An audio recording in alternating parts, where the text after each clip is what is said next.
Hello, Year 13. So this is the first of the series of videos for revision for the American course.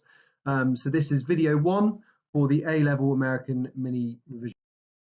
Today we're going to be focusing on one specific point from the specification. It's from theme 1, which is the changing political environment.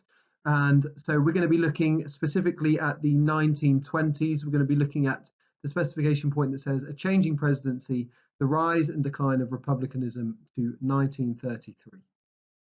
Just a bit of basics about this then. Why is this on the specification? Why is it important when we're looking at our general theme of the changing political environment? The essence of this specification point is to work out why the Republicans had a majority during the 1920s in both Congress, in the Senate, and also in terms of winning elections for the presidency. We can see on the right hand side of the slide the way the elections were run. So Woodrow Wilson was president during First World War.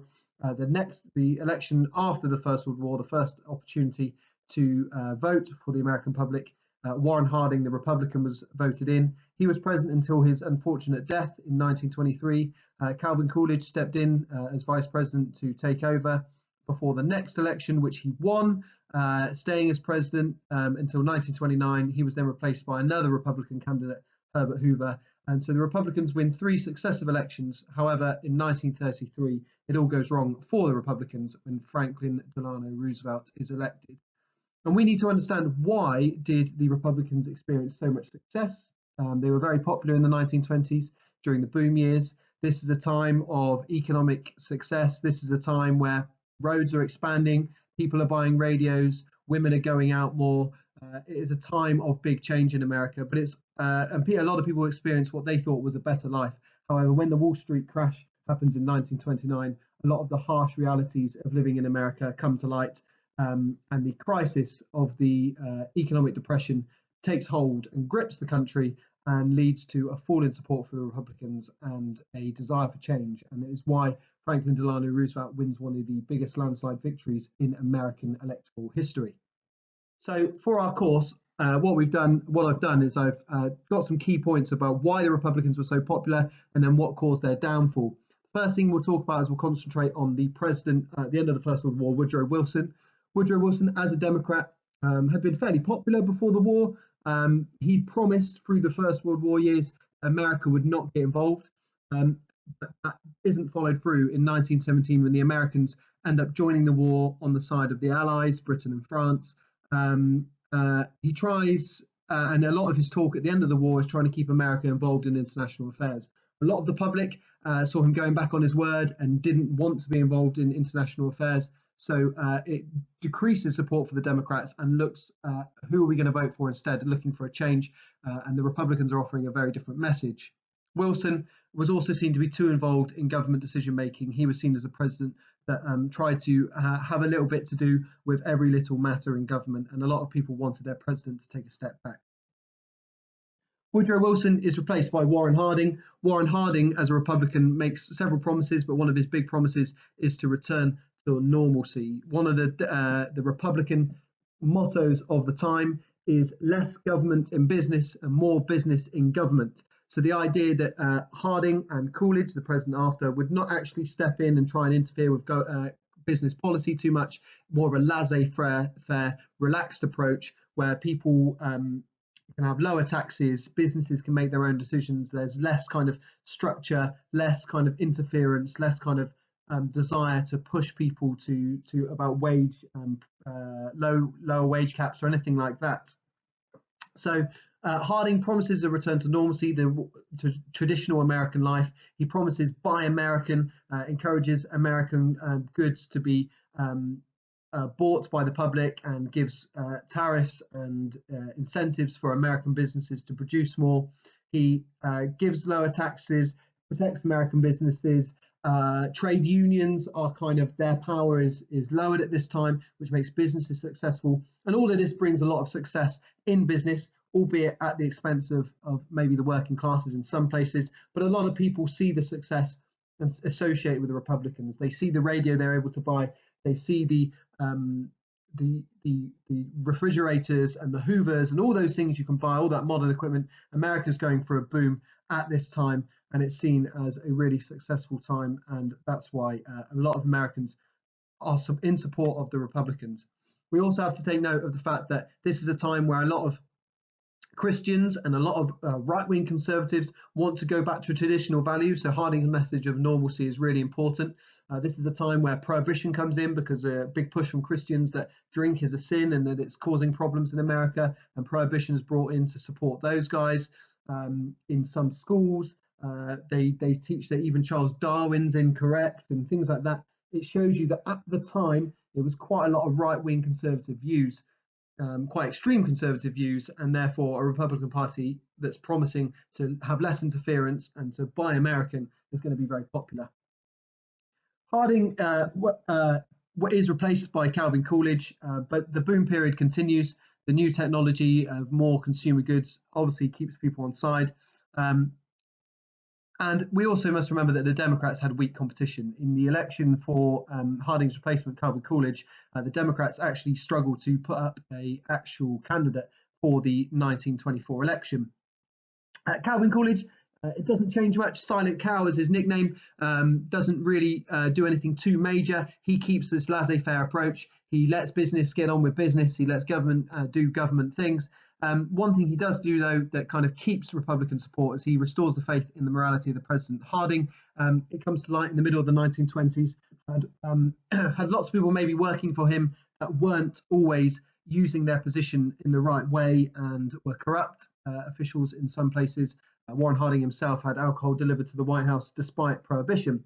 So Calvin Coolidge promises to clean up politics, and he does that largely in the 1920s, which keeps people on side. They've got successful businesses, the economy's doing well, and now our government politicians are behaving well. Calvin Coolidge is president until Herbert Hoover wins the election and becomes president in 1929.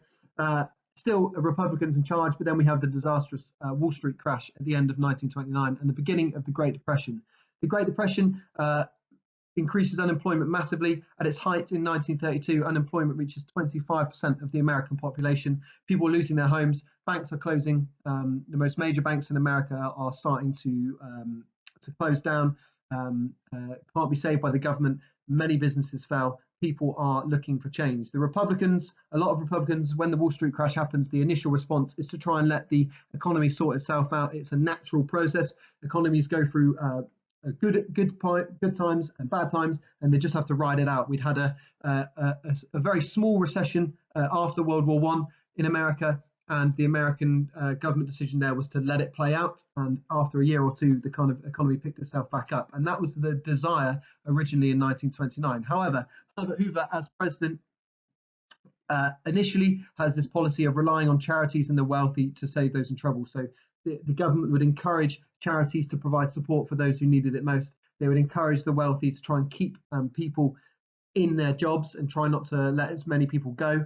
But we know we live in a world where people do worry about themselves, and a lot of businesses make decisions to let people go as a good way of saving money. He does set up some small-scale projects like the Emergency Committee for Employment, trying to get people back into work. He also introduces some federal intervention and trying to get some work schemes going that actually Franklin Roosevelt is going to use as part of his New Deal. But Hoover, unfortunately, does, according to many Republicans, get too involved, whereas a lot of critics would say he doesn't get involved enough and doesn't save the people's jobs and doesn't help out enough. Actually, other Republicans, really staunch Republicans, are saying that he's getting too involved with things like the Emergency Committee for Employment. So Hoover can't win. He can't do enough for a lot of the unemployed people, but he also does too much, according to many Republican supporters. Government debts rack up. People become homeless when their businesses and their jobs are lost. We have the nickname Hoovervilles for the shack settlements that people were living in because they had lost their homes. And this all becomes associated with this Republican president. So he almost had an impossible job going into the 1932 election, not helped by the Bonus Army March, where hundreds of thousands of people in July 1932 are marching into Washington veterans are asking for their payments that they'd been promised in 1924 as a result of their service in the military. These protesters, despite Hoover asking for restraint, are shot at with tear gas, among other things. and it's terrible treatment of veterans. And again, this becomes associated with the chaos that is happening in America and associated with one party, the Republicans. It becomes ironic that in the lead up to the election previously, Hoover had said that he was the poor man, the Republicans, because of the economic success they had, were the poor man's party. And this campaign slogan was now coming back to bite. He then has the staunch competition from Franklin Roosevelt. Franklin Delano Roosevelt, he's a refreshing alternative. He's a good public speaker. In the 1932 election, he says this is a new attitude. We have to go forward and believe that we can get through this depression and this troubled times. He promises that happy days will be here again. He has snappy election campaigns. He promises the New Deal for the American people, and people are very much on board, which is the final nail in the coffin for the Republicans. So all of that is really relevant in trying to work out why the Republican Party were so popular and why they lost some of their support. But how does it apply to exam questions? So if we're looking at, if you had a question in section A, which is a focus of 10 or so years, were Republican ideas the main reason for the fact that there was a Republican president and Republican majority in Congress in the years 1921 to 30? So you'd be looking at why were the Republicans so popular, and you'd be looking for the different factors that would have caused that. Would it be the Republican ideas of normalcy, for example, or would it be the decisions of the different presidents? Would it be the weakness of the Democrats? Would it be the success of the economy? There's several areas you could talk about in this question. You could also apply the knowledge to broader questions that cover a longer time period and also go into other specification points as well. To what extent were the style and actions of the president responsible for changes in levels of public confidence 1929 to 1980? So you're looking at how confident were the public during different times, and what is it that influenced people's confidence, and was it the presidents and what they did, or was it the economy, or was it the party's policies, or whatever it was? And you could bring the ideas of Hoover and Republican fall in popularity as an example in this question. How far do you agree that media was the main reason for changes in the presidency? Again, so why do people vote in different presidents or support different presidents? This factors question would want you to look at media, and that's not necessarily got anything to do with what we've talked about in the revision video today, but actually you can then start talking about Republican ideas or political ideas. You could talk about the economy again, and you could bring in some examples from this specification point. In the 1920s, was the main effect of the economic boom on the US society the development of car owning culture? Okay, so you've got, did the economic boom have an effect just in terms of car owning culture, or what other effects might it have had? And this is where you can bring in these ideas of maybe if influences the way that people vote and their political ideas, and it can also have some social effects as well. How far do you agree that the economy did not change for the better between 1917 and 1980? This question is going to be more focused on theme 4 when you're looking at the economy, but actually what you can use is some of the examples of the Republican Buy American policies could be useful for this question as well. And then finally, to what extent did government policy improve the standard of living in America between 1917 and 1945? Again, looking at that Buy American, looking at that normalcy, looking at that encouragement of businesses and that laissez-faire approach. How did that improve the standard of living, or did it improve the standard of living? The Black Americans, for example, in this period won't get the benefits of supporting the Republican Party.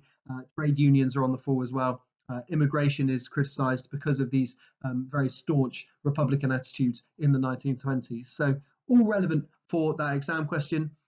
So please go back, have a little look at those bullet points for the rise and fall, but hopefully you can understand why the Republicans were successful and why they lost their support as well.